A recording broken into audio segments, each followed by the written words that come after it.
Au printemps 2022, le peuple français sera appelé à participer à une nouvelle élection présidentielle. Cette élection est devenue, sans aucun doute, la plus centrale de la vie politique française, comme le confirme la participation bien supérieure à tous les autres scrutins de la Ve République.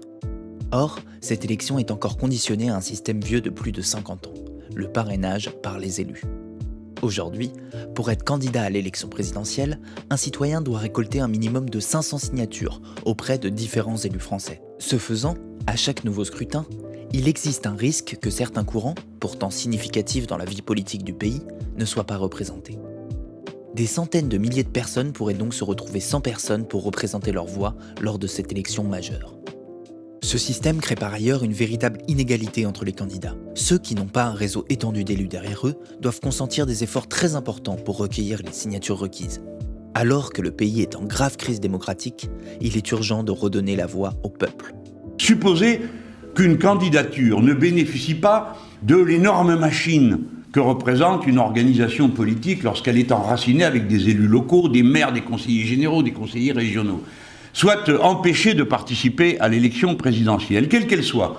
Vous savez aussi bien que moi que dès lors, le résultat en serait illégitime et sans doute faussé. Et ce rapport Jospin disait « Il y a une faille énorme dans le dispositif parce que les 500 signatures peuvent éliminer des candidats et ça fausserait. Et cela n'a jamais empêché la multiplication à certains moments du nombre des candidatures. Donc protégeons la France d'une possibilité de discussion sur la valeur de ces scrutins.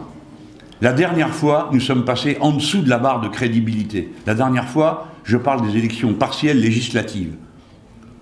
Quand vous avez à peine quelques pourcents d'inscrits qui vont voter, quand vous avez sur un bureau de 1000 inscrits, 6 personnes qui viennent voter, on est en dessous de la barre de crédibilité. Donc ne jouons pas avec l'existence et le bon fonctionnement du moteur numéro 1 de la démocratie, qu'est le suffrage universel et le mode d'organisation de nos scrutins. Pour remédier à l'essoufflement du système des parrainages par les élus, le groupe parlementaire de la France Insoumise, par la voix de son député Jean-Luc Mélenchon, propose d'instaurer un système de parrainage citoyen pour la candidature à l'élection présidentielle.